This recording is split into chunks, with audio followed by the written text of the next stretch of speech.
ಯಾರ ಸಾವಿಗೆ ಕಾಯ್ತಾರ ಅದು.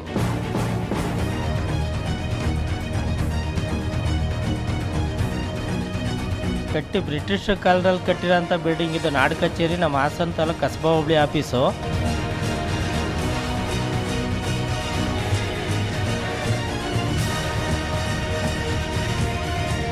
ಇಂಪಾರ್ಟೆಂಟ್ ಏನಪ್ಪ ಅಂದರೆ ಒಂದು ಶೌಚಾಲಯ ಇಲ್ಲ. ಅಕೋಚಿತವಾಗಿ ಏನಾದ್ರು ಬಿಲ್ಡಿಂಗು ಬಿದ್ದೋದ್ರೆ ಅಧಿಕಾರಿಗಳು ಹೋಯ್ತಾರೆ, ಸಾರ್ವಜನಿಕರಿಗೂ ಹೋಯ್ತಾರೆ. ಜನಗಳು ಕೂತಿದ್ದಾಗಲೇ ಬಿಲ್ಡಿಂಗ್ ಎಲ್ಲ ಕೆಳಗಡೆ ಉದುರಿದೆ.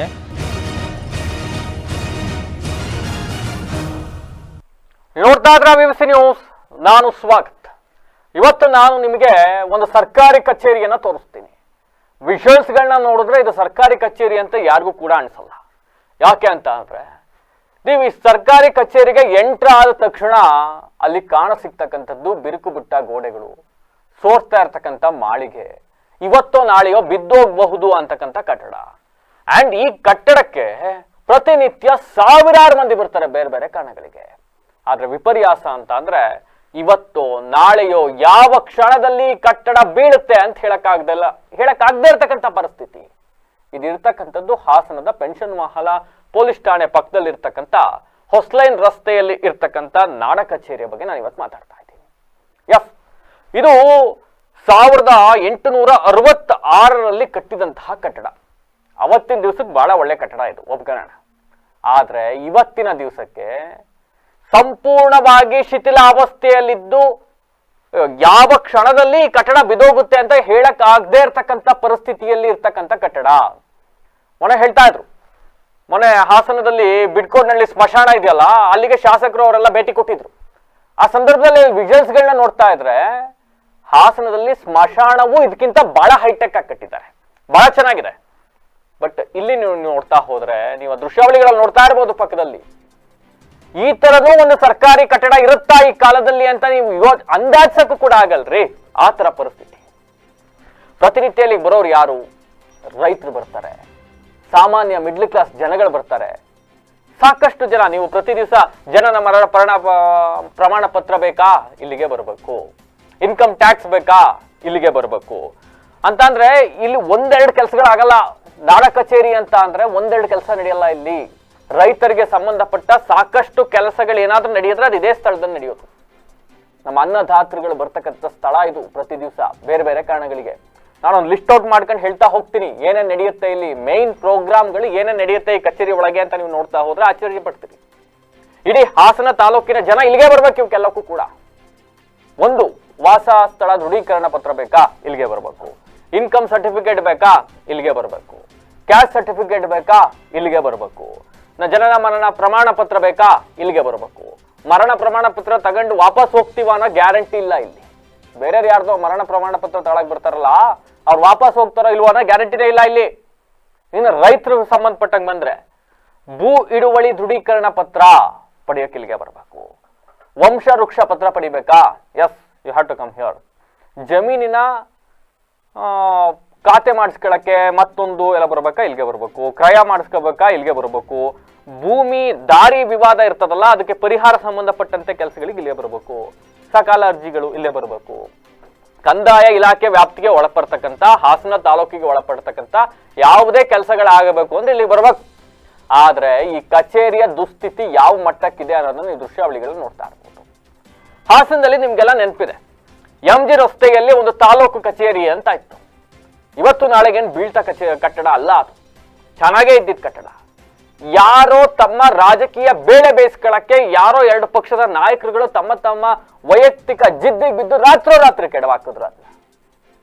ಹಾಸನ ಜಿಲ್ಲಾಧಿಕಾರಿಗಳ ಕಚೇರಿ ದಷ್ಟ ಪುಷ್ಟವಾಗಿ ಗಟ್ಟಿಮುಟ್ಟಾಗಿರೋ ಕಚೇರಿನ ಕೆಡವಕ್ಕೆ ಹೊರಟು ಬಿಟ್ಟಿದ್ರು. ಕೊನೆ ಕ್ಷಣದಲ್ಲಿ ಅದು ಉಳ್ಕಂತು. ಈಗ ಹಿಂದ್ಗಡೆ ಹೊಸ ಕಟ್ಟಡ ಕಟ್ತಾ ಇದ್ದಾರೆ. ಇವತ್ತೆಲ್ಲ ನಾಳೆ ಅದನ್ನು ಕೆಡವಾಕ್ತಾರೆ. ಚೆನ್ನಾಗಿರೋ ಕಟ್ಟಡಗಳನ್ನ ಕಟ್ಟಿ ನಿಮ್ಮ ರಾಜಕೀಯ ವೈಷಮ್ಯಕ್ಕೋಸ್ಕರ ಚೆನ್ನಾಗಿರೋ ಕಟ್ಟಡಗಳ ಕೆಡುವುದ್ರಲ್ಲ. ಇಲ್ಲಿ ಸಂಪೂರ್ಣ ನಾ ಹೇಳಿದ್ನಲ್ಲ, 19ನೇ ಶತಮಾನದ 1866ನೇ ಇಸ್ವಿಯಲ್ಲಿ ಕಟ್ಟಿದ ಕಟ್ಟಡದಲ್ಲಿ ಇವತ್ತಿಗೂ ಕೂಡ ಕಾರ್ಯವನ್ನು ನಿರ್ವಹಿಸ್ತಾ ಇದ್ದಾರೆ. ಮಳೆಗಾಲ ಬಂದ್ರೆ ತೊಟ್ಟಿಕ್ಕತ್ತೆ, ಮಳೆ ಬಂದ್ರೆ ಸೋರುತ್ತೆ ಕಟ್ಟಡ, ಮಳೆ ಬಂದ್ರೆ ಕಚೇರಿಯಲ್ಲಿ ಕುತ್ಕೊಂಡು ಕೆಲಸ ಮಾಡಕ್ಕಾಗಲ್ಲ. ಜನ ಅನಿವಾರ್ಯವಾಗಿ ಇಲ್ಲಿಗೆ ಬರ್ಬೇಕಾಗತ್ತೆ. ಇನ್ನು ಗೌರ್ಮೆಂಟ್ ಆಫೀಸು ಅಂದ್ರೆ ನಿಮ್ಗೆ ಗೊತ್ತು, ಹೋದ ತಕ್ಷಣ ಯಾವ ಕೆಲಸವೂ ಆಗಲ್ಲ. ಯಾವುದೋ ಒಂದು ಕೆಲಸ ಆಗಬೇಕು ಅಂದ್ರೆ ಅವ್ರು 10 ಸಲ ಸುತ್ತಬೇಕಿಲ್ಲಿ. ಪರಿಸ್ಥಿತಿ ಹೆಂಗಿದೆ. ಇನ್ನು ಈ ಕಟ್ಟಡದ ಒಳಗಡೆ ಹೋದ್ರೆ ಇನ್ನ ನೀವು ಈ ಕಟ್ಟಡದಲ್ಲಿ ನೀವು ಯಾವ ಮೂಲಭೂತ ಸೌಕರ್ಯಗಳನ್ನ ನೀವು ಎಕ್ಸ್ಪೆಕ್ಟ್ ಮಾಡಕ್ ಸಾಧ್ಯ? ಶೌಚಾಲಯ ಎಕ್ಸ್ಪೆಕ್ಟ್ ಮಾಡಕ್ ಸಾಧ್ಯನಾ? ಶೌಚಾಲಯ ಅಂತ ಯಾವುದೋ ಒಂದು ಹೆಸರಿಗಿದೆ, ಅದ್ರ ಮೇಲ್ಗಡೆ ತಾರ್ಸಿನೇ ಇಲ್ಲ, ಕಿಟಕಿಗಳೇ ಇಲ್ಲ, ಅದರೊಳಗಡೆ ಕನಿಷ್ಠ ಕುಡಿಯಕ್ ನೀರಿಲ್ಲ ಕಟ್ಟಡದೊಳಗಡೆ. ಇಂತಹ ಕಟ್ಟಡದಲ್ಲಿ ಕಾರ್ಯವನ್ನ, ಜೀವವನ್ನ ಕೈಯಲ್ಲಿ ಹಿಡಿದು ಅಧಿಕಾರಿಗಳು ಕೆಲಸವನ್ನ ಮಾಡ್ತಾ ಇದ್ರೆ, ಜೀವವನ್ನ ಕೈಯಲ್ಲಿ ಹಿಡಿದು ಬರ್ತಕ್ಕಂಥ ಜನರು ತಮ್ಮ ಸೇವೆಗಳನ್ನ ಮಾಡಿಸ್ಕೊಳ್ಳಕ್ ಕೂಡ ಆಡ್ತಾ ಇದ್ದಾರೆ. ಇನ್ನು ಬಹುಮುಖ್ಯವಾಗಿ ನಾವಿಲ್ಲಿ ಗಮನಿಸಬೇಕು, ಮೇನ್ ಇಂಪಾರ್ಟೆಂಟ್ ಆಗಿ ನಾನು ಆಗ್ಲೇ ಹೇಳಿದ್ನಲ್ಲ, ಹಾಸನ ತಾಲೂಕಿಗೆ ಸಂಬಂಧಪಟ್ಟ ಕಂದಾಯ ಇಲಾಖೆಗೆ ಸಂಬಂಧಪಟ್ಟ ದಾಖಲಾತಿಗಳು ಈ ಕಟ್ಟಡದ ಒಳಗಡೆ ಇದಾವೆ. 1986 ಕಟ್ಟಡ, ಎಷ್ಟು ವರ್ಷಗಳ ದಾಖಲಾತಿಗಳು ಇದ್ರೊಳಗಡೆ ಇದ್ದಾವೋ, ಇಂಪಾರ್ಟೆಂಟ್ ಡಾಕ್ಯುಮೆಂಟ್ಸ್ಗಳು. ನೀವು ಹಳ್ಳಿ ಕಡೆ ಕೇವಲ ಒಂದೇ ಒಂದು ಅಡಿ ಜಾಗಕ್ಕೋಸ್ಕರ ಕೊಲೆಗಳೇ ಆಗೋಗ್ಬಿಡುತ್ರಿ. ಅಂತಹದ್ರಲ್ಲಿ ನೀವು ಎಷ್ಟು ಇಡೀ ಹಾಸನ ತಾಲೂಕಿನ ಡಾಕ್ಯುಮೆಂಟೇಶನ್ಗಳು ಎಲ್ಲವೂ ಇದರೊಳಗಡೆ ಇದ್ದಾವೆ. ಕಂದಾಯ ಭೂಮಿಗೆ ಸಂಬಂಧಪಟ್ಟಂತಹ ಡಾಕ್ಯುಮೆಂಟೇಶನ್ಗಳು ಇದರೊಳಗಡೆ ಸ್ಟೋರ್ ಆಗಿರ್ತವೆ. ಯಾವತ್ತೋ ಕಟ್ಟಡ ಬಿದ್ದು ಹೋಗ್ಬಿಟ್ರೆ ಡಾಕ್ಯುಮೆಂಟ್ಗಳನ್ನ ಎಲ್ಲಿ ತರ್ತೀರಿ? ಎಲ್ಲಿ ಡಾಕ್ಯುಮೆಂಟ್ಗಳನ್ನ ತರಕಾಗತ್ತೆ? ಯಾವುದೋ 1-2 ಆಗದ ಬೇಡ, ಸಾವುಗಳು ಸಂಭವಿಸ್ಬಿಡ್ತು, ಯಾರು ಇದಕ್ಕೆ ಹೊಣೆ ಹೊರ್ತೀರಿ? ಏನು ಹಾಗಿದ್ರೆ ಇದು ಯಾರ ಗಮನಕ್ಕೂ ಬಂದಿಲ್ವಾ? ಯಾಕೆ ಹಿಂಗೆ ಉಳ್ಕಂತು ಅಂದ್ರೆ ಇಲ್ಲ, ಕಳೆದ ಸರ್ಕಾರದಲ್ಲಿ ಇಲ್ಲಿ ಅಧಿಕಾರಿಗಳು ಪ್ರಸ್ತಾವನೆಯನ್ನ ಸಲ್ಲಿಸಿದ್ರು. ಕಟ್ಟಡ ಸಂಪೂರ್ಣ ದುಸ್ಥಿತಿಯಲ್ಲಿದೆ, ಶಿಥಿಲಾವಸ್ಥೆಯನ್ನ ತಲುಪಿದೆ, ಹಾಗಾಗಿ ಇಲ್ಲಿ ಕೂತು ಕೆಲಸ ಮಾಡಕ್ಕಾಗ್ತಾ ಇಲ್ಲ, ಜೀವದ ಹಂಗು ತೊರೆದು ಇಲ್ಲಿ ಕೆಲಸ ಮಾಡ್ಬೇಕಾದಂತ ಪರಿಸ್ಥಿತಿ ನಿರ್ಮಾಣವಾಗಿದೆ. ದಯವಿಟ್ಟು ನಮಗೆ ಬೇರೆ ಕಡೆ ಆಲ್ಟರ್ನೇಟ್ ಕಟ್ಟಡವನ್ನ ನಿರ್ಮಿಸಬೇಕು, ಕಟ್ಟಡವನ್ನ ನವೀಕರಣಗೊಳಿಸಬೇಕು ಅಂತ ಹೇಳಿ ಮನವಿ ಪತ್ರವನ್ನ ಸಲ್ಲಿಸಿದ್ರು. ಸಾಲು ಸಾಲು ಮನವಿ ಪತ್ರಗಳ ನಂತರ ಪುರಸ್ಕರಿಸಿದ ಸರ್ಕಾರ, ಎಸ್ ಈ ಕಟ್ಟಡ ಯೋಗ್ಯವಿಲ್ಲ, ಕಾರ್ಯನಿರ್ವಹಿಸಕ್ಕೆ ಇದು ಸರಿಯಾದ ಸ್ಥಳ ಅಲ್ಲ ಅಂತ ಹೇಳಿ 1 ಕೋಟಿ ಹಣವನ್ನು ಕೂಡ ಪ್ರಾಥಮಿಕವಾಗಿ ಬಿಡುಗಡೆಯನ್ನು ಕೂಡ ಮಾಡಿತ್ತು. ಹೊಸ ಕಟ್ಟಡ ಕಟ್ಟಲಿಕ್ಕೆ ಹೊಸ ಸರ್ಕಾರ ಬಂತು. ಹೊಸ ಸರ್ಕಾರ ಬಂದಿದ್ದೆ ಗ್ಯಾರಂಟಿ ಯೋಜನೆಗಳನ್ನ ಅನೌನ್ಸ್ ಮಾಡಿತ್ತು. ಗ್ಯಾರಂಟಿ ಯೋಜನೆಗಳಿಗೆ ಎಲ್ಲೆಲ್ಲಿ ದುಡ್ಡಿದೆ ಅದನ್ನ ಎಲ್ಲೆಲ್ಲಿ ವಾಪಸ್ ತಗೊಬಹುದು ಅನ್ನೋ ಯೋಚನೆಯಲ್ಲೇ ಮುಳುಗಿರುವ ಕಾಂಗ್ರೆಸ್ ಸರ್ಕಾರ ಈ ಕಾರಣಕ್ಕೆ ತಗೊಂಡ, ಯಾವ್ದಕ್ಕೆ ತಗೊಂಡ? ರಿಲೀಸ್ ಆಗಿದ್ದ ಫಂಡ್ ವಾಪಸ್ ತಗೊಂಡು. ಅವ್ರ ಪ್ರಕಾರ ಇಲ್ಲಿ ಇನ್ನೊಂದೆರಡು ಸಾವುಗಳಾಗಬೇಕು ಅಂತ ಇರ್ಬೇಕು, ಅಥವಾ ಕಟ್ಟಡ ಬಿದ್ದ ಮೇಲೆ ಕಟ್ಟಣ ಬಿಡು, ಈಗಲೇನು ಅರ್ಜೆಂಟು, ಆ ದುಡ್ಡು ಸದ್ಯಕ್ಕೆ ಇರೋ ದುಡ್ಡು ತಗೊಬಂದು ಇಲ್ಲಿ ಗ್ಯಾರಂಟಿಗೆ ಹಾಕ್ಬಿಡೋಣ ಅಂತ ಇರ್ಬೇಕು. ಯಾವ ಕಾರಣಕ್ಕೆ ವಾಪಸ್ ತಗೊಂಡ್ರೋ ಗೊತ್ತಿಲ್ಲ. ಬಂದಿದ್ದ ಅನುದಾನವನ್ನು ಕೂಡ ವಾಪಸ್ ತಗೊಂಡಿದ್ದಾರೆ. ಹಾಗಿದ್ರೆ ಸಂಬಂಧಪಟ್ಟ ಅಧಿಕಾರಿಗಳಿಗೆ ಇದ್ರ ಬಗ್ಗೆ ಮಾಹಿತಿ ಇಲ್ವಾ? ಹಾಸನದಲ್ಲಿ ಇದೆ, ಜಿಲ್ಲಾಧಿಕಾರಿಗಳ ಗಮನಕ್ಕೂ ಕೂಡ ಇದು ಬಂದಿದೆ. ಹಾಸನದ ತಹಸೀಲ್ದಾರರು ಇತ್ತೀಚೆಗೆ ಯಾವಾಗಲೂ ಬಂದು ಎಲ್ಲಾನು ಪರಿಶೀಲನೆ ಮಾಡ್ಕೊಂಡು ಹೋದ್ರಂತೆ. ಪರಿಶೀಲನೆ ಮಾಡ್ಕೊಂಡು ಫೋಟೋ ತಗೊಂಡು ಹೋದ್ರೆ ಆಗ್ಲಿಲ್ವಲ್ಲ, ಪರಿಹಾರ ಆಗಬೇಕಲ್ಲ, ಆ ಕೆಲಸ ಮಾತ್ರ ಆಗಿಲ್ಲ. ಕಂದಾಯ ಇಲಾಖೆಯ ಈ ಕಚೇರಿಗೆ ಪ್ರತಿನಿತ್ಯ ಸಾವಿರಾರು ಜನ ಬರ್ತಾ ಇದ್ದಾರೆ. ಅವ್ರ ಜೀವಕ್ಕೆ ಯಾವುದೇ ಗ್ಯಾರಂಟಿ ಇಲ್ಲ ಇಲ್ಲಿ, ಆದ್ರೂ ಕೂಡ ಯಾವ ಮಟ್ಟಕ್ಕೆ ಕೆಲಸಗಳು ನಿರ್ವಹಿಸ್ತಾ ಇದೆ ಅನ್ನೋದ್ರ ಬಗ್ಗೆ ಅಲ್ಲಿ ಬಂದಿರತಕ್ಕಂತ ಕಚೇರಿಗೆ ಬಂದಿದ್ದಂತಹ ರೈತರುಗಳು ಮಾತಾಡಿದ್ದಾರೆ, ಅಲ್ಲಿಗೆ ಬಂದಿದ್ದ ಸಾರ್ವಜನಿಕರು ಮಾತಾಡಿದ್ದಾರೆ. ಅವ್ರ ಅಳಲೇನು, ಅವ್ರ ಸಮಸ್ಯೆ ಏನು, ಏನಾಗ್ತಾ ಇದೆ ಸ್ಥಳದಲ್ಲಿ, ಒಮ್ಮೆ ನೋಡ್ಕೊಂಡು ಸರ್. ಇದು ನೀವು ಈಗಾಗಲೇ ನೋಡಿದ್ದೀರಾ ಎಷ್ಟು ಹಳೆ ಬಿಲ್ಡಿಂಗ್ ಅಂತ ಹೇಳ್ಬಿಟ್ಟು. ಹೆಚ್ಚು ಕಡಿಮೆ ಇದಕ್ಕೆ ಒಂದು 150 ವರ್ಷ ಆಗಿದೆ. ಆದ್ರೂ ಇಲ್ಲಿ ಒಂದು 800ರಿಂದ 1000 ಜನ ಪ್ರತಿದಿನ ಅವರ ಕ್ಯಾಸ್ಟು, ಇನ್ಕಮು ಮತ್ತು ವಂಶವೃಕ್ಷ ಪ್ರತಿಯೊಂದು ಸರ್ಕಾರಿ ಸೇವೆಗಳಿಗೆ ಏನೇನು ಬೇಕು ದಾಖಲಾತಿಗಳಿಗೋಸ್ಕರ ಬರ್ತಿರ್ತಾರೆ. ಆದ್ರೂ ಮಳೆ ಬಂದರೆ ಇಲ್ಲಿ ಸರ್ಕಾರಿ ನೌಕರರಿಗಾಗಲಿ ಮತ್ತು ಸಾರ್ವಜನಿಕರಿಗಾಗಲಿ ಇಲ್ಲಿ ಬಂದು ನಿಂತ್ಕೊಂಡಾಗಲಿ ಅವರಿಗೆ ಕೂತ್ಕೊಂಡು ಕೆಲಸ ಮಾಡೋದಕ್ಕಾಗಲಿ ತುಂಬ ಅಂದರೆ ತುಂಬಾ ತೊಂದರೆ ಆಗ್ತಿದೆ. ಮತ್ತು ಮಳೆ ಬಂದರೆ ತುಂಬಾ ಸೋರುತ್ತೆ. ಕೆಲಸ ಮಾಡೋದಕ್ಕೂ ಪಾಪ ಅವ್ರಿಗೂ ಕಷ್ಟ ಆಗುತ್ತೆ. ಮತ್ತು ಸಾರ್ವಜನಿಕರಿಗೂ ಇಲ್ಲಿ ಬಂದ್ಬಿಟ್ಟು ಮಳೆಯಲ್ಲಿ ನಿಂತ್ಕೊಳ್ಳೋಕ್ಕಾಗಲಿ ಕೂತ್ಕೊಳ್ಳೋಕೆ ಏನೂ ಸರಿಯಾಗಿ ವ್ಯವಸ್ಥೆ ಇಲ್ಲ ಸರ್. ಹಾಗಾಗಿ ಸರ್ಕಾರ ಒಂಚೂರು ಈ ಕಡೆ ಗಮನ ಹರಿಸಿ, ಜಿಲ್ಲಾಧಿಕಾರಿಗಳು ಈ ಕಡೆ ಒಂಚೂರು ಗಮನ ಹರಿಸ್ಬೇಕು ಅಂತ ಕೇಳ್ಕೊತಿದ್ದೀನಿ ಸರ್. ಹೌದು ಸರ್, ಸಾರ್ವಜನಿಕರಿಗೆ ತುಂಬಾ ತೊಂದರೆ ಆಗುತ್ತೆ. ಮತ್ತು ಇದು ಸಿಟಿ ಮಧ್ಯದಲ್ಲಿದೆ ಸರ್. ಬಸ್ ಸ್ಟ್ಯಾಂಡಿಗೆ ಹೋಗೋಕ್ಕಾಗಲಿ ಮತ್ತು ಇಲ್ಲಿ ಪ್ರತಿಯೊಂದು ಎಲ್ಲದಕ್ಕೂ ಅನುಕೂಲ ಇಲ್ಲೇ ಇದೆ. ಬಿಲ್ಡಿಂಗು ಇಲ್ಲೇ ಇದ್ರೇ ಎಲ್ರಿಗೂ ಅನುಕೂಲ ಆಗುತ್ತೆ ಸರ್. ಇಲ್ಲಿ ಸಾವಿರಾರು ಜನನ ಇವತ್ತು ಇನ್ಕಮ್ ಸರ್ಟಿಫಿಕೇಟಿಗಾಗಲಿ ಪ್ರತಿಯೊಂದಕ್ಕಾಗಲಿ ಇಲ್ಲಿ ಸಾವಿರಾರು ಜನ ಓಡಾಡ್ತಿರ್ತಾರೆ. ಆಮೇಲೆ ಈ ಬಿಲ್ಡಿಂಗ್ ಓಪನ್ ಆಗಿ ನಮ್ಮ ಹಾಸನ ತಾಲೂಕಿಗಿನ ಇದು ಒಳಬೇರೋ ಇದು ಹೊಸ್ಲೆನ್ ರೋಡು ತಾಲೂಕು ಆಫೀಸ್ ಅಂದರೆ ಒಂದು ಹೆಸರುವಾಸಿ ಅಂತ ಬಿಲ್ಡಿಂಗ್ ಇದು. ಆಮೇಲೆ 1866ನೇ ಇಸ್ವಿಯಿಂದ ಬಿಲ್ಡಿಂಗ್ ಇರೋದು. ಎಂತೆಂಥ ಬಿಲ್ಡಿಂಗು ಒಳ್ಳೊಳ್ಳೆ ಬಿಲ್ಡಿಂಗ್ನ ಹೊಡೆದುಬಿಟ್ಟು ಬಿಲ್ಡಿಂಗ್ ಕಟ್ಟೋಕ್ಕಾಗುತ್ತೆ, ಈ ಬಿಲ್ಡಿಂಗ್ ಕಟ್ಟೋಕ್ಕೆ ಇವ್ರಿಗೆ ಕಣ್ಣಿಗೆ ಕಾಣ್ತಾ ಇಲ್ಲ. ಆಮೇಲೆ ಇಲ್ಲಿ ರೈತರು, ಕಾರ್ಮಿಕರು, ಬಡವರು ಇನ್ಕಮ್ ಸರ್ಟಿಫಿಕೇಟು, ರೇಷನ್ ಕಾರ್ಡಿಗೆ ಅಂತ 24 ಸರಿ ಇಲ್ಲಿ ಓಡಾಡೋ ಅಂಥ ಜನಗಳು ಇಲ್ಲಿ. ಯಾರು ಹೆಚ್ಚು ಕಡಿಮೆ ಆದರೆ ಇದಕ್ಕೆ ಹೊಣೆ ಯಾರು? ಆಮೇಲೆ 6 ತಿಂಗಳ ಹಿಂದೆಯೇ ಇದು ಆಗಬೇಕಾಗಿರೋಂಥ ಕೆಲಸ ಆಗಿದ್ದಿದ್ದು ಇವತ್ತು ಆಗಿಲ್ಲ. ಆಮೇಲೆ ಇದ್ರ ಬಗ್ಗೆ ಗಮನ ಯಾರಿಗೂ, ಯಾವ ಸರ್ಕಾರಕ್ಕೂ ಯಾರಿಗೂ ಗಮನ ಇದೇ ಇಲ್ಲ. ಆಮೇಲೆ ಇಲ್ಲಿ ಮಳೆ ಅನ್ನಂಗಿಲ್ಲ, ಚಳಿ ಅನ್ನಂಗಿಲ್ಲ. ಪಾಪ ವಿಎಗಳೇ ಆಗಲಿ, ಆರ್ಎಗಳೇ ಆಗಲಿ ಇಲ್ಲಿ ಕೆಲಸ ಮಾಡ್ತಾ ಇರ್ತಾರೆ. ಅವರಿಗೆ ಹೆಚ್ಚು ಕಡಿಮೆ ಆದರೆ ಇದಕ್ಕೆ ಸರ್ಕಾರ ಜವಾಬ್ದಾರಿ ತಗೋತಾ ಹೋದವರೇ ಹೋದರು. ಇಲ್ಲಿ ಬೇರೆ ಯಾರನ್ನೂ ಇಲ್ಲಿ ಕೇಳೋ ಅಂಥವ್ರಿಲ್ಲ. ಯಾವುದ್ಯಾವುದೋ ಬಿಲ್ಡಿಂಗ್ಗಳು 10 ವರ್ಷ 15 ವರ್ಷ ಬಿಲ್ಡಿಂಗ್ ಹೊಡಿಯೋಕ್ಕಾಗುತ್ತೆ. ಇದು 1.5 ತಲೆ ಅಂದರೆ 2ನೇ ತಲೆ ಮಾರ್ಗ ಬಿಲ್ಡಿಂಗ್ ಇರೋಂಥ ಬಿಲ್ಡಿಂಗ್ ಇವ್ರಿಗೆ ಕಣ್ಣಿಗೆ ಕಾಣ್ತಾ ಇಲ್ಲ. ಆಗ ಪ್ರೀತಮ್ ಗೌಡ್ರನ್ನ ಒಂದು ಸರಿ ನಮ್ಮ ಮುಂಚೆ ಇದ್ದಂಥ ಶಾಸಕರನ್ನ ಇಲ್ಲಿ ತೋರಿಸಿದ್ದಾಗ ಈ 6 ತಿಂಗಳಲ್ಲೇ ನಾವು ಇದು ಸರಿಪಡಿಸ್ಬೇಕು ಅಂತಲೇ ಇದ್ದೀನಿ ಅಂತ ಪಾಪ ಅವರು ಜನಪ್ರಿಯ ಶಾಸಕರಾಗಿದ್ದರು. ಅವ್ರು ಬಂದು ನೋಡಿದರು. ಈ ಶಾಸಕರು ಅದೇ ರೀತಿಲಿ ಕ್ರಮಕ್ಕೆ ತಗೊಂಡು ಇದು ಸಾವಿರಾರು ಜನ ಅಡ್ಡಾಡೋ ಅಂಥ ಜಾಗ ಇದು ಕೆಲಸ ಮಾಡಿಕೊಡ್ಬೇಕು ಅಂತ ನನ್ನ ಮನವಿ. ಇಲ್ಲಿ ಡೈಲಿ 1,000 ಜನನೇ ಅಡ್ಡಾಡ್ತಾರೆ. ಯಾವುದೋ ಇನ್ಕಮ್ ಸರ್ಟಿಫಿಕೇಟಿಗಾಗಲಿ, ಯಾವುದೋ ರೇಷನ್ ಕಾರ್ಡಿಂದು ಯಾವುದೋ ಅವ್ರಿಗೆ ತೊಂದರೆ ಆಗಿದ್ರು ಬರ್ತಾರೆ ಪಾಪ ಕಡು ಬಡವರು. ಆಮೇಲೆ ಈಗ ಬೇರೆ ಹೊಸ ಸುದ್ದಿ ತಂದವ್ರೆ ಸರ್ಕಾರದವರು, ಪಾಣಿಯಲ್ಲಿ ಅವ್ರ ಫೋಟೋನೇ ಬರಬೇಕು, ರೈತರು ಫೋಟೋ ಬರಬೇಕಂತ ತುಂಬ ಜನ ಇಲ್ಲಿ ಓಡಾಡ್ತಿರ್ತಾರೆ, ರೈತರಾಗಲಿ ಯಾರೇ ಆಗಲಿ. ಇದಕ್ಕೆ ಹೊಣೆ ಯಾರಾಯ್ತಾರೆ ಅನ್ನೋದು ಸರ್ಕಾರ ಹೊಣೆ ಆಗುತ್ತೆ. ಸರ್ಕಾರ ಹೊಣೆ ಆಗಬೇಕಂದ್ರೆ ಸರ್ಕಾರ ಯಾವುದಕ್ಕೂ ಮಾಡೋದಲ್ಲ, ಇಂಥ ಬಿಲ್ಡಿಂಗ್ನ ಗುರುತಿಸ್ಬೇಕು. ಈಗ ನಮ್ಮ ಒಳ್ಳೊಳ್ಳೆ ಬಿಲ್ಡಿಂಗ್ಗಳು ಇದ್ದಂಥ ಕಲ್ಲಿನಂಥ ಬಿಲ್ಡಿಂಗ್ ಅದು, ಯಾವುದೋ ಹಳೆ ಕೋರ್ಟ್ ಇತ್ತಲ್ಲ ಅದು, ಅಂಥ ಬಿಲ್ಡಿಂಗ್ ಹೊಡೆದು ಹಾಕಿದ್ರಿ. ಈ ಬಿಲ್ಡಿಂಗ್ನ ರಿಪೇರಿ ಯಾಕೆ ಮಾಡ್ತಾಯಿಲ್ಲ? ಏನಕ್ಕೋಸ್ಕರ ಕಣ್ಣಿಗೆ ಕಾಣ್ತಾ ಇಲ್ಲೇನೋ? ಯಾರು ಸಾವಿಗೆ ಕಾಯ್ತಾರೆ, ಅದು ಇನ್ನು ಯಾವುದಕ್ಕೆ ಬೇರೆ ಕಾಯ್ತಾ ಇಲ್ಲ ಇವರು. ಯಾರಿಗೆ ಗೊತ್ತಾ, ಯಾರು ಸತ್ತೋದ್ಮೇಲೆ ಕಣ್ಣಿಗೆ ಬೀಳುತ್ತಾ ಇವರಿಗೆ ಅಂತ. ನೋಡಿ, ತಾಲೂಕು ಆಫೀಸ್ ಇದು ನಾಡು ಕಚೇರಿ ಭಾರಿ ಪ್ರಾಬ್ಲಮ್ಸ್ ಆಗೈತೆ. ಎಲ್ಲ ಅಲ್ಲಿ ಹೊಸ ಬಿಲ್ಡಿಂಗ್ ಎಲ್ಲನೂ ಕೆಡವಿ ಇದು ಮಾಡಿದ್ದಾರೆ. ಸುಮಾರು ಇಲ್ಲಿ ಅಧಿಕಾರಿಗಳು, ಸಾರ್ವಜನಿಕರು, ರೈತರು, ಕೂಲಿ ಕಾರ್ಮಿಕರು ಎಲ್ಲ ಇಲ್ಲಿ ಇನ್ಕಮ್ ಸರ್ಟಿಫಿಕೇಟ್ ಇದಕ್ಕೆಲ್ಲ ಬರ್ತಾರೆ. ಅಕೋಚಿತವಾಗಿ ಏನಾದ್ರು ಬಿಲ್ಡಿಂಗು ಬಿದ್ದೋದ್ರೆ ಅಧಿಕಾರಿಗಳು ಹೋಯ್ತಾರೆ, ಸಾರ್ವಜನಿಕರಿಗೂ ಹೋಯ್ತೀವಿ, ಎಲ್ಲರಿಗೂ ತೊಂದರೆ ಆಗುತ್ತೆ. ಸರ್ಕಾರ ಎಲ್ಲಾದ ರೀತಿ ಬಂದು ಇದನ್ನು ನೋಡಿ ಗಮನ ಇಟ್ಟು ಬೇರೆ ಕಡೆಗಾದರೂ ಒಂದು ಬಿಲ್ಡಿಂಗ್ ಅವಕಾಶ ಮಾಡಿ ಕೊಡಿ, ಇಲ್ಲಾಂದರೆ ಕೆಡವಿ ಇದನ್ನಾರು ಕಟ್ಟಿಕೊಡಿ. ಸಾವಿರಾರು ಜನಕ್ಕೆ ಅನುಕೂಲ ಆಗುತ್ತೆ ಇದು. ಅಧಿಕಾರಿಗಳು ಪಾಪ ಒಳಗೆ ಕೂತಿರ್ತಾರೆ, ಏನಾದ್ರು ಅಕೋಚಿತವಾಗಿ ಬಿದ್ದೋದ್ರೆ ಏನು ಮಾಡೋದು?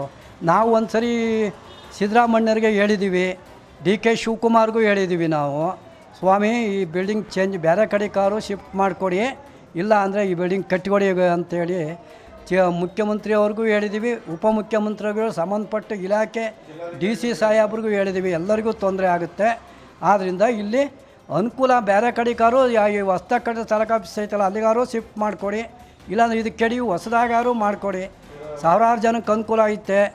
ಅಧಿಕಾರಿಗಳು ಒಳಗಡೆ ಇರ್ತಾರೆ, ಹೆಚ್ಚು ಕಮ್ಮಿ ಆದರೆ ಅವ್ರ ಗತಿ ಏನಾಗುತ್ತೆ? ಬಿದ್ದುಬಿಟ್ರೆ ಈಗ ಅವರು ಮಕ್ಕಳು ಮರಿಗೆ ಏನು ಗತಿ? ನಾವು ಎಲ್ಲನೂ ಯೋಚನೆ ಮಾಡಬೇಕು, ಮಾಡಿಕೊಡಿ. ಇಲ್ಲಿ ಏನು ಸಮಸ್ಯೆ ಅಂದರೆ ಇದು ಹೆಚ್ಚು ಕಮ್ಮಿ ಇದು ಕಟ್ಟಿ ಬ್ರಿಟಿಷ್ ಕಾಲದಲ್ಲಿ ಕಟ್ಟಿರೋಂಥ ಬಿಲ್ಡಿಂಗ್ ಇದು. ನಾಡು ಕಚೇರಿ ನಮ್ಮ ಹಾಸನ ತಾಲೂಕು ಕಸಬಾ ಹೋಬಳಿ ಆಫೀಸು. ಆಗಲೇ ಶೀತಲಗೊಂಡು ಸುಮಾರು ಜನಗಳು ಕೂತಿದ್ದಾಗಲೇ ಬಿಲ್ಡಿಂಗ್ ಎಲ್ಲ ಕೆಳಗಡೆ ಉದುರಿದೆ. ಇಲ್ಲಿ ಮತ್ತು ಸೌಕರ್ಯನೂ ಕಮ್ಮಿ ಇದೆ, ಸಾರ್ವಜನಿಕರಿಗೆ ಕುಡಿಯೋ ನೀರಿನ ವ್ಯವಸ್ಥೆ ಇಲ್ಲ ಮತ್ತು ಶೌಚಾಲಯ ಇಲ್ಲ. ಇಷ್ಟು ವರ್ಷ ಆದರೂ ಹಿಂಗೆ ಬಿಟ್ಕೊಂಡಿದ್ದಾರಲ್ಲ, ಈ ಸರ್ಕಾರ ಇದನ್ನು ಗಮನಿಸಿ ಹೊಸ ಬಿಲ್ಡಿಂಗ್ ಕಟ್ಸ್ಕೊಡ್ಬೇಕು ಅಂತ ನಾವು ಸಾರ್ವಜನಿಕರ ಹಿತಾಸಕ್ತಿಯಿಂದ ಕೇಳ್ತಾ ಇದ್ದೀವಿ. ಹೌದೌದು, ಎಲ್ಲ ಈಗ ಸುಮಾರು ಎಲ್ಲ ಹೊಸ ಬಿಲ್ಡಿಂಗ್ಗಳೆಲ್ಲ ಮಾಡ್ತಾ ಇದ್ದಾರೆ. ಕಂದಾಯ ಇಲಾಖೆಯಿಂದ ಇದೊಂದನ್ನು ಪೆಂಡಿಂಗ್ ಬಿಡ್ತಾ ಇದ್ದಾರೆ. ಇದನ್ನು ಸೇರಿಸ್ಕೊಂಡು ಈ ಸರಿ ಮಾಡಿಕೊಡ್ಬೇಕು, ಇಲ್ಲಾಂದರೆ ಇದೆಲ್ಲ ಬೀಳೋ ಹಂತದಲ್ಲಿದೆ. ಇನ್ನೇನು ಯಾರಿಗಾರ ತೊಂದರೆ ಆದರೆ ನೇರವಾಗಿ ಸರ್ಕಾರನೇ ಹೊಣೆಗಾರ, ಕಂದಾಯ ಇಲಾಖೆನೇ ಹೊಣೆಗಾರ ಆಗುತ್ತೆ. ಹಾಗಾಗಿ ಈ ಬಿಲ್ಡಿಂಗ್ನ ಆದಷ್ಟು ಬೇಗ ದುರಸ್ತಿ ಮಾಡಬೇಕು, ಇಲ್ಲ ಬದಲಿ ವ್ಯವಸ್ಥೆ ಮಾಡಿಕೊಡ್ಬೇಕು ಅಂತ ಕೇಳ್ತಾ ಇದ್ದೀವಿ. ಇಲ್ಲಿ ಸುಮಾರು ಸಮಸ್ಯೆಗಳಿದೆ. ನಾಗರಿಕರಿಗೆ ಕ್ಯಾಸ್ಟ್ ಇನ್ಕಮ್ಮು, ಆಧಾರ್ ಕಾರ್ಡು ಮತ್ತು ವೃದ್ಧಾಪ್ಯ ವೇತನ ಅನೇಕಗಳನ್ನು ಮಾಡಿಸ್ಬೇಕಂತಂದರೆ ಜನಗಳು ತುಂಬ ಕ್ಯೂ ನಿಲ್ಲಬೇಕಾಗುತ್ತೆ. ಹಾಗೂ ಕ್ಷಣಕ್ಕೂ ಸರ್ವೇರ್ ಸಮಸ್ಯೆ ಬರ್ತಾ ಇರುತ್ತೆ. ಹಾಗೂ ಈ ಬಿಲ್ಡಿಂಗು ಶೀತಲಗೊಂಡು ಸುಮಾರು 1860ರಲ್ಲಿ ಬಿಲ್ಡಿಂಗ್ ಆಗಿರೋದು. ಈ ಬಿಲ್ಡಿಂಗು ಹಳೆ ಕಚೇರಿ ಇಲ್ಲೇ ಇದೆ. ಇದನ್ನು ಮಾನ್ಯ ಜಿಲ್ಲಾಧಿಕಾರಿಯವರು ಈಗ ನೂತನವಾಗಿ ಆಗ್ತಾ ಇರುವಂಥ ತಾಲೂಕು ಆಫೀಸ್ಗೆ ವರ್ಗಾವಣೆ ಮಾಡಬೇಕು, ಇಲ್ಲ ಅಂತಂದರೆ ಬೇರೆ ವ್ಯವಸ್ಥೆ ಕಲ್ಪಿಸ್ಕೊಡ್ಬೇಕು ಅಂತ ಹೇಳಿ ಮೊನ್ನೆ ಜಿಲ್ಲಾಧಿಕಾರಿಯವರಿಗೆ ಕೇಳ್ಕೊಳ್ತಾ ಇದ್ದೀನಿ. ಇಲ್ಲಿ ಮತ್ತೆ ನಾಗರಿಕರಿಗೆ ಇಂಪಾರ್ಟೆಂಟ್ ಏನಪ್ಪ ಅಂದರೆ ಒಂದು ಶೌಚಾಲಯ ಇಲ್ಲ, ಅಕ್ಕಪಕ್ಕ ಎಲ್ಲೆಲ್ಲ ಹೋಗ್ತಾರೆ, ಬೀದಿಲೆಲ್ಲ ಶೌಚಾಲಯಕ್ಕೆ ತೊಂದರೆ ಆಗ್ತಾ ಇರುತ್ತೆ, ಅದನ್ನು ಒಂದು ಕಲ್ಪಿಸ್ಕೊಡ್ಬೇಕಂತ ಕೇಳ್ಕೊಳ್ತಾ ಇದ್ದೀನಿ. ಎಸ್, ಇದು ಅಲ್ಲಿ ಬಂದಿದ್ದಂತಹ ಬೇರೆ ಬೇರೆ ಕಾರ್ಯಗಳಿಗೆ, ತಮ್ಮ ಬೇರೆ ಬೇರೆ ಕೆಲಸಗಳಿಗೆ ಬಂದಿದ್ದಂತಹ ಸಾರ್ವಜನಿಕರು, ರೈತರುಗಳು ಮಾತನಾಡ್ತಾ ಇದ್ದಂತಹ ಮಾತು. ಅವ್ರ ಮಾತುಗಳನ್ನ ಕೇಳಿಸ್ಕೊಳ್ತಾ ಇದ್ವಿ. ಯಾವ ಕ್ಷಣದಲ್ಲಿ ಏನಾಗಬಹುದು ಅನ್ನೋ ಗ್ಯಾರಂಟಿಯೇ ಇಲ್ಲದೆ ಇರ್ತಕ್ಕಂಥ ಒಂದು ಕಟ್ಟಡ, ಜನರಿಗೆ ಗ್ಯಾರಂಟಿಗಳನ್ನ ಕೊಡ್ತಾ ಇರ್ತಕ್ಕಂಥ ಸರ್ಕಾರ, ಜನರ ಜೀವಕ್ಕೆ ಗ್ಯಾರಂಟಿಯೇ ಇಲ್ಲದೆ ಇರ್ತಕ್ಕಂಥ ಒಂದು ಸ್ಥಳದಲ್ಲಿ ಕಚೇರಿಯನ್ನ ರನ್ ಮಾಡ್ತಾ ಇದ್ದೀರಿ. ಹೌದು, ಹೆರಿಟೇಜ್ ಇದು ನಮಗೆ 1986 ಹೆರಿಟೇಜ್ ಕಟ್ಟಡ ಅಂತ ಅಂದ್ರೆ ಅದು ಕಟ್ಟಡವನ್ನ ಹಂಗೆ ಇಟ್ಟು ಸಂರಕ್ಷಣೆ ಮಾಡ್ಬಿಟ್ಟು ಮ್ಯೂಸಿಯಂ ಮಾಡ್ಕೊಳ್ಳಿ. ಬಟ್ ಅಲ್ಲಿ ಕಚೇರಿಯನ್ನ ರನ್ ಮಾಡಕ್ಕೆ ಅದು ಸೂಕ್ತವಾದ ಸ್ಥಳ ಅಂತ ಯಾವನ್ನಾರು ಹೇಳ್ತಾನೇನ್ರಿ? ಯಾರು ಹೇಳ್ತಾರೇನ್ರಿ? ನೀವಲ್ಲ ಸರ್ಕಾರದ ಮೈನ್ ಅಧಿಕಾರಿಗಳೆಲ್ಲ ದೊಡ್ಡ ದೊಡ್ಡ ಕಚೇರಿಯಲ್ಲಿ ಕುತ್ಕೊಂಡು AC ರೂಮಲ್ಲಿ ಕುತ್ಕೊಂಡು ಆರಾಮಾಗಿ ಕಾರಲ್ಲಿ ಓಡಾಡ್ಕೊಂಡು ನಿಮ್ಮ ಕಚೇರಿಗೆ ಏನೇನ್ ಬೇಕು, ವೆಂಟಿಲೇಷನ್ ಎಲ್ಲಿ ಬೇಕು, ವಾಶ್ರೂಮ್ ಎಲ್ಲಿ ಬೇಕು, ಮೀಟಿಂಗ್ ಹಾಲ್ ಎಲ್ಲಿ ಬೇಕು, ಇವೆಲ್ಲ ಮಾಡಿಸ್ಕೊಂಡಿರ್ತಿರಲ್ಲ. ಇಲ್ಲೂ ಸರ್ಕಾರಿ ನೌಕರರೇ ಕೆಲಸ ಮಾಡ್ತಾ ಇರೋದು. ಇಲ್ಲಿ ಪ್ರತಿನಿತ್ಯ ನಿಮಗೆ ತೆರಿಗೆ ಕಟ್ಟತಕ್ಕಂಥ ಜನರೇ ಬರೋದು. ಜನರ ತೆರಿಗೆ ಹಣ ಬೇಕು ನಿಮಗೆ, ಆದ್ರೆ ಜನರ ಜೀವಕ್ಕೆ ಗ್ಯಾರಂಟಿ ಕೊಡಕ್ ರೆಡಿ ಇಲ್ಲ. ಬೇರೆ ಬೇರೆ ಸರ್ಟಿಫಿಕೇಟ್ಗಳು ಸಿಗುತ್ತಂತೆ, ಇಲ್ಲಿ ಇನ್ಕಮ್ ಸರ್ಟಿಫಿಕೇಟ್ ಸಿಗುತ್ತಂತೆ, ವಾಸ ದೃಢೀಕರಣ ಪತ್ರ, ರೆಸಿಡೆನ್ಷಿಯಲ್ ಸರ್ಟಿಫಿಕೇಟ್ ಕೊಡ್ತಾರಂತೆ, ಜನನಕ್ಕೂ ಒಂದು ಮರಣಕ್ಕೂ ಒಂದು ಪ್ರಮಾಣ ಪತ್ರಗಳೆಲ್ಲ ಕೊಡ್ತಾರಂತೆ. ಜೀವಕ್ಕೆ ಗ್ಯಾರಂಟಿ ಕೊಡ್ತೀವಿ ಅನ್ನೋ ಸರ್ಟಿಫಿಕೇಟ್ ಕೊಡಕ್ಕಾಗಲ್ಲ ಇವ್ರ ಕೈಲಿ. ಕಟ್ಟಡದಲ್ಲಿ ಆ ಸ್ಥಿತಿ ಇದೆ. ಇಲ್ಲಿ ಬಾಕ್ಲನ್ನ ಜೋರಾಗಿ ಹಾಕಿದ್ರೆ ಬಾಕ್ಲು ಮುರಿದೋಗುತ್ತೆ. ಮುಂದ್ಗಡೆ ರೆಕಾರ್ಡ್ ರೂಮ್ ಕ್ಲೋಸ್ ಮಾಡಕ್ಕೆ ಎಳೆಯಕ್ ಹೋದ್ರೆ ಗ್ರಿಲ್ಸ್ ಹಾಕಿರ್ತಾರಲ್ಲ ಅದೇ ಕಿತ್ ಕೈಗೆ ಬರುತ್ತೆ. ಮತ್ತೊಂದ್ ಕಡೆ ಸೋರ್ತಾ ಇದೆ. ಇನ್ನು ಈ ಪರಿಸರ ಕಾಳಜಿ ಎಷ್ಟು ಚೆನ್ನಾಗಿದೆ ಇಲ್ಲಿ ಅಧಿಕಾರಿಗಳಿಗೆ ಅಂತ ಅಂದ್ರೆ, ನೆಲದಲ್ಲ ಬಿಲ್ಡಿಂಗ್ ಮೇಲ್ಗಡೆ ಹಂಚ ಮೇಲೆಲ್ಲ ಗಿಡಗಳು ಬೆಳೆಸ್ಕೊಂಡ್ಬಿಟ್ಟವ್ರೆ. ಕ್ಲೀನ್ ಮಾಡಕ್ ಆಗ್ತಾ ಇಲ್ಲ.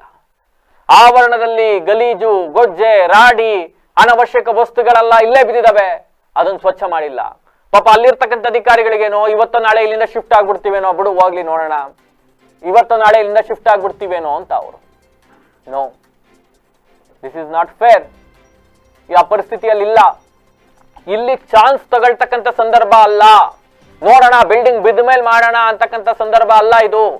ಯಾವ್ದೋ ಖಾಲಿ ಕಟ್ಟಡ, ಹೆರಿಟೇಜ್ ಬಿಲ್ಡಿಂಗು, ಹಂಗಾಗಿ ಇದನ್ನ ಸಂರಕ್ಷಣೆ ಮಾಡಿ ಇಟ್ಕೊಬೇಕು, ನಾವು ಹೊಡೆದಾಕ್ಬಾರ್ದು ಅನ್ನೋ ಸ್ಥಿತಿಲಿ ಇಲ್ಲ. ಬದಲಾಗಿ ಸಾವಿರಾರು ಜನರ ಜೀವದೊಟ್ಟಿಗೆ ಆಟ ಆಡ್ತಾ ಇದ್ದೀರಿ.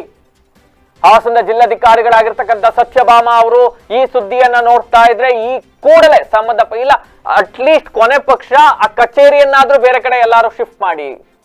ಯಾವ ಕಚೇರಿ ಖಾಲಿ ಇದೆ, ಎಲ್ಲಾದ್ರೂ ಕಟ್ಟಡಗಳು ಖಾಲಿ ಇದ್ದು ಎಲ್ಲಾರು ಇದ್ರೆ ಶಿಫ್ಟ್ ಮಾಡಿ ಅಲ್ಲಿಗೆ. ಅದನ್ನು ಕೂಡ ಮಾಡಕ್ ರೆಡಿ ಇಲ್ಲ. ಹಾಸನದಲ್ಲಿ ಬೇಜಾನ್ ಕಟ್ಟಡಗಳು ಕಟ್ಕೊಂಡು ಖಾಲಿ ಬಿಟ್ಕೊಂಡಿದ್ರಿ, ಇನಾಗ್ರೇಷನ್ ಆಗದೆ ಉಳಿದಿರ್ತಕ್ಕಂಥ ಕಟ್ಟಡಗಳಿದ್ದಾವೆ. ಇನ್ ಕೆಲವರು ಯೂಸ್ಲೆಸ್ ಗಳಿಗೆ ಒಂದಿಷ್ಟು ಕಟ್ಟಡಗಳನ್ನ ಕೊಟ್ಟಿದ್ದಾರೆ. ಅವ್ರು ಇವತ್ತು ಒಂದ್ ದಿವಸ ಕಚೇರಿಗೆ ಬರ್ತಕ್ಕಂಥ ಮನುಷ್ಯರೇ ಅಲ್ಲ ಅವ್ರಗಳಿಗೂ ಒಂದಿಷ್ಟು ಕಚೇರಿಗಳಿದ್ದಾವೆ. ನಾನು ಯಾರು ಏನು ಅಂತ ಹೇಳಕ್ ಹೋಗೋದಿಲ್ಲ. ಅಲ್ಲೆಲ್ಲ ಖಾಲಿ ರೂಮ್ಗಳಿದ್ದಾವಲ್ಲ, ಯೂಸ್ ಮಾಡ್ಕೊಳ್ಳಿ. ಕೊನೆ ಪಕ್ಷ ಅದನ್ನ ಬಳಸ್ಕೊಳ್ಳಿ. ಒಂದಿಷ್ಟು ಜೀವಗಳ ಜೊತೆ ಚೆಲ್ಲಾಟ ಆಡೋದನ್ನ ನಿಲ್ಲಿಸಿ. ಸರ್ಕಾರ ಆಗಿರ್ಲಿ, ಅಧಿಕಾರಿಗಳಾಗ್ಲಿ. ಈ ಸುದ್ದಿಯನ್ನ ನೋಡ್ತಾ ಇದ್ರೆ ಈ ಕೂಡಲೇ ಆ ಕಟ್ಟಡ ಬೇರೆ ಕಡೆ ಬದಲಾವಣೆ ಆಗಬೇಕು, ಸ್ಥಳಾಂತರ ಆಗಬೇಕು. ಕಟ್ಟಡಕ್ಕೆ ಟೈಮ್ ಬೇಕು, ಒಪ್ಕೊಳ್ಳೋಣ. ಹೊಸದನ್ನ ಕಟ್ಟಕ್ ಟೈಮ್ ಬೇಕು, ಒಪ್ಕೊಳ್ಳೋಣ. ಬಟ್ ಈ ಕ್ಷಣಕ್ಕೆ ಅಲ್ಲಿವರೆಗೂ ಕೂಡ ಚಾನ್ಸ್ ತಗೊಳಕ್ ಆಗಲ್ಲ. ಕಟ್ಟಡ ಶಿಫ್ಟ್ ಆಗ್ಬೇಕು. ಆಮೇಲೆ ಅಲ್ಲೊಂದು ನೀವು ಕಟ್ಟಡದ ಮುಂದೆ ಒಂದು ಬೃಹತ್ವಾದ ಮರ ಇದೆ. ಹೌದು, ಇರಬೇಕು, ಮರಗಳಿರ್ಬೇಕು, ಅವೆಲ್ಲ ಒಳ್ಳೇದು, ಒಪ್ಕೊಳ್ಳೋಣ. ಆದ್ರೆ 1966ನೇ ಕಟ್ಟಡ. ನನ್ನ ಪ್ರಕಾರ ಆಗ್ಲೇ ನೆಟ್ಟಿದ್ ಮರ ಇರ್ಬೇಕೇನಪ್ಪ ಅದು. ನನ್ನ ಪ್ರಕಾರ ಬೃಹದಾಕಾರವಾದ ಮರ, ಬಿಸಿಲಲ್ಲೆಲ್ಲ ನೆರಳು ಕೊಡುತ್ತೆ, ಎಲ್ಲ ಒಪ್ಕೊಳ್ಳೋಣ, ಹಳಸಿನ ಮರ. ಆದ್ರೆ ಆ ಮರ ಸಂಪೂರ್ಣವಾಗಿ ಒಣಗಿ ಇವತ್ತೋ ನಾಳೆಯೋ ಧರೆಗುರುಳುವ ಪರಿಸ್ಥಿತಿಯಲ್ಲಿದೆ. ಒಂದು ವೇಳೆ ಯಾರು, ಆಮೇಲೆ ಅಲ್ಲಿ ಏನಾಗಿದೆ, ಆ ಮರದ ಸುತ್ತ ಹಳ್ಳಿ ಕಟ್ಟೆ ತರ ಕಟ್ಟಿಬಿಟ್ಟಿದ್ದಾರೆ. ಆ ಬೇರ್ಗಳೆಲ್ಲ ಒಡೆದು ಆ ಕಟ್ಟೆನೂ ಕೂಡ ಅರ್ಧಂಬರ್ಧ ಬಿದೋಗಿದೆ, ಫೈನ್. ಬಟ್ ಆದ್ರೆ ಜನ ಅಲ್ಲಿ ಬರೋರು ಏನೋ ಬರೆಯಕ್ಕೋ, ಮತ್ತೊಂದಕ್ಕೋ, ಇನ್ನೊಂದಕ್ಕೋ, ಬಿಸಿಲಲ್ಲಿ ಬಂದವರೋ ಅಥವಾ ಯಾವ್ದೋ ಕಾರಣಗಳಿಗೆ ಸುಸ್ತಾಗಿರೋರೋ ಅಲ್ಲಿ ಬಂದು ಕುತ್ಕೊಳ್ತಾರೆ. ಯಾವ್ದಾದ್ರು ರೆಂಬೆ ಕೊಂಬೆಗಳು, ಮರ ಬೀಳೋದ್ರ ಬಗ್ಗೆ ಮಾತಾಡ್ತಾ ಇಲ್ಲ ನಾನು. ಮರನೇ ಬೀಳತ್ರ ಇದೆ, ಮರದ ಬಗ್ಗೆ ಮಾತಾಡ್ತಾ ಇಲ್ಲ. ಬೃಹದಾಕಾರವಾದ ಮರದಲ್ಲಿ ಬರೀ ಒಂದು ರೆಂಬೆ ಕೊಂಬೆ ಬಿದ್ರೆ ಸುಮಾರು 4-5 ಜನ ಸತ್ತೋಗ್ಬಿಡ್ತಾರ್ರಿ. ಆ ಪರಿಸ್ಥಿತಿಲಿದೆ ಅಲ್ಲಿ ಸ್ಥಿತಿ. ಯಾಕೆ ಅಧಿಕಾರಿಗಳು ಇದು ಕಾಣಲ್ವಾ? ಈ ಹಿಂದೆ ಹಾಸನದ ಶಾಸಕರಾಗಿರ್ತಕ್ಕಂಥ ಪ್ರೀತಮ್ ಗೌಡ್ರಿಗೆ ಅವ್ರ ಗಮನಕ್ಕೆ ತಂದಿದ್ರಂತೆ ಕೆಲ ರೈತ ಸಂಘದ ಅಧಿಕಾರಿಗಳು, ರೈತ ಸಂಘದ ಮುಖಂಡರುಗಳು, ಅಧಿಕಾರಿಗಳು ಕೂಡ ಅವ್ರ ಗಮನಕ್ಕೆ ತಂದಿದ್ರಂತೆ. ಸರ್, ಪ್ರತಿನಿತ್ಯ ಸಾವಿರಾರು ಜನ ಬರ್ತಾರೆ ಸರ್, ನಾವು ಕೂಡ ಅಲ್ಲಿ ಹೋಗ್ತೀವಿ ಸರ್, ರೈತ ಮುಖಂಡರು ನಾವು ಕೂಡ ಅಲ್ಲಿ ಹೋಗ್ತೀವಿ ಸರ್, ಪರಿಸ್ಥಿತಿ ಹಿಂಗಿದೆ ಅಂತ ಹೇಳಿದಾಗ ಪ್ರೀತಮ್ ಗೌಡ್ರು ಎಸ್ ಇದನ್ನ ಮಾಡೋಣ ಅಂತ ಹೇಳಿದ್ರಂತೆ. ಆ ಟೈಮಲ್ಲೇ ಬಂದಿರ್ಬೋದೇನೋ ರೀ, ಈ 1 ಕೋಟಿ ಆ ಟೈಮಲ್ಲಿ ಬಂದಿರಬಹುದು. ಆಮೇಲೆ ವಾಪಸ್ ಹೋಯ್ತಂತೆ. ಈಗಿನ ಶಾಸಕರು ಸ್ವರೂಪ್ ಪ್ರಕಾಶ್ ಅವರು ಅವ್ರ ಗಮನಕ್ಕೆ ಬಂದಿದ್ಯೋ ಇಲ್ವೋ ನನಗೆ ಗೊತ್ತಿಲ್ಲ. ಬಂದಿಲ್ಲ ಅಂದ್ರೆ ಅವ್ರ ಗಮನಕ್ಕೂ ಕೂಡ ಈಗ ತರೋಣ. ಮಾನ್ಯ ಶಾಸಕರೇ, ಹಾಸನದಲ್ಲಿ ಹಾಸನ ತಾಲೂಕಿನ ಜನ ನಿಮಗೆ ಮತ ಹಾಕಿ ಗೆಲ್ಲಿಸಿದ್ದಾರೆ. ನಿಮಗೆ ಬಹುಮತದಿಂದ ನಿಮ್ಮನ್ನ ಗೆಲುವಿನ ಹಾದಿಯನ್ನ ಸುಗಮ ಮಾಡಿಕೊಟ್ಟಿದ್ದಾರೆ. ಆ ರೈತರು, ಹಾಸನ ತಾಲೂಕಿನ ಜನರು ತಮ್ಮ ದಿನನಿತ್ಯದ ಬೇರೆ ಬೇರೆ ಕಾರ್ಯಚಟುವಟಿಕೆಗೋಸ್ಕರ ಈ ಕಚೇರಿ ಒಳಗಡೆ ಬರ್ತಾರೆ. ಅವರಿಗೆ, ಅವರ ಬದುಕಿಗೆ, ಅವರ ಜೀವಕ್ಕೆ ಗ್ಯಾರಂಟಿಯೇ ಇಲ್ಲದೆ ಇರ್ತಕ್ಕಂಥ ಒಂದು ಕಚೇರಿಯನ್ನ ನೀವು ರನ್ ಮಾಡ್ತಾ ಇದ್ದೀರಿ. ಸ್ಥಳಾಂತರ ಮಾಡಿಸೋ ನಿಟ್ಟಿನಲ್ಲಿ ಸರ್ಕಾರಕ್ಕೆ ಲೆಟರ್ ಬರೀತೀರಾ ಅಥವಾ ಸಂಬಂಧಪಟ್ಟ ಸಚಿವರನ್ನ ಭೇಟಿ ಮಾಡ್ತೀರಾ? ಫೈನ್ ಮಾಡಿ, ಇಲ್ಲಿಗೆ ಒಂದು ಸೂಕ್ತವಾದ ನೆಲೆಯನ್ನ ಕಲ್ಪಿಸಿಕೊಡಿ ಅಂತ ಜನರು ಮನವಿ ಮಾಡ್ತಾ ಇದ್ದಾರೆ. ನಾವು ಕೂಡ ಅವ್ರ ಗಮನಕ್ಕೆ ತರ್ತಾ ಇದ್ದೀವಿ. ವಿಸಿಟ್ ಮಾಡಿ ಸಾರ್ ಒಮ್ಮೆ ದಯವಿಟ್ಟು. ಎಸ್, ಈ ಸಂದರ್ಭದಲ್ಲಿ ನಾವು ಯಾಕೆ ಇದಕ್ಕೆ ಈ ಸುದ್ದಿಗೆ ಪ್ರಾಮುಖ್ಯತೆ ಕೊಡಬೇಕು ಅಂದ್ರೆ ಇದು ಮಳೆಗಾಲ ಪ್ರಾರಂಭವಾಗಿದೆ. ಈಗ ಆಲ್ರೆಡಿ ದುಸ್ಥಿತಿಯಲ್ಲಿರುವ ಶಿಥಿಲಾವಸ್ಥೆಗೆ ತಲುಪಿರ್ತಕ್ಕಂಥ ಈ ನಾಡ ಕಚೇರಿಯ ಬಹುತೇಕ ಗೋಡೆಗಳೆಲ್ಲವೂ ಕೂಡ ಬಿದ್ದೋಗಿದ್ದಾವೆ. ಇನ್ನೆಲ್ಲವೂ ಕೂಡ ಶೀತ ಆಗಿ ಎಲ್ಲವೂ ಕೂಡ ಗೋಡೆಗಳೆಲ್ಲವೂ ಕೂಡ ಶೀತ ಆಗೋಗಿದೆ. ಯಾವ ಕ್ಷಣದಲ್ಲಾದ್ರೂ ಕೂಡ ಬಿದ್ದೋಗಬಹುದು.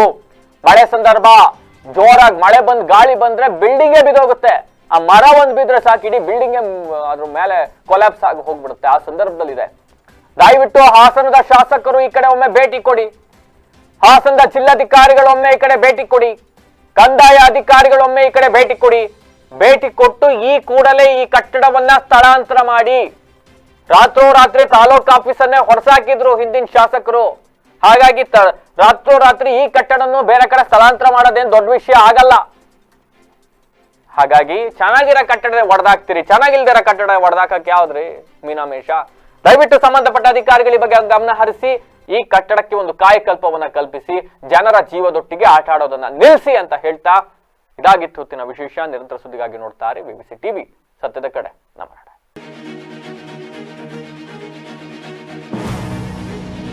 ಯಾರ ಸಾವಿಗೆ ಕಾಯ್ತಾರ ಅದು.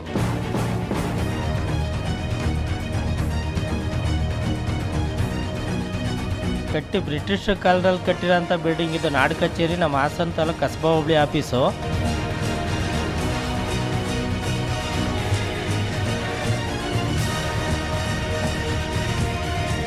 ಇಂಪಾರ್ಟೆಂಟ್ ಏನಪ್ಪ ಅಂದರೆ ಒಂದು ಶೌಚಾಲಯ ಇಲ್ಲ. ಅಕೋಚಿತವಾಗಿ ಏನಾದ್ರು ಬಿಲ್ಡಿಂಗು ಬಿದ್ದೋದ್ರೆ ಅಧಿಕಾರಿಗಳು ಹೋಯ್ತಾರೆ, ಸಾರ್ವಜನಿಕರಿಗೂ ಹೋಯ್ತಾರೆ. ಜನಗಳು ಕೂತಿದ್ದಾಗಲೇ ಬಿಲ್ಡಿಂಗ್ ಎಲ್ಲ ಕೆಳಗಡೆ ಉದ್ರಿದೆ.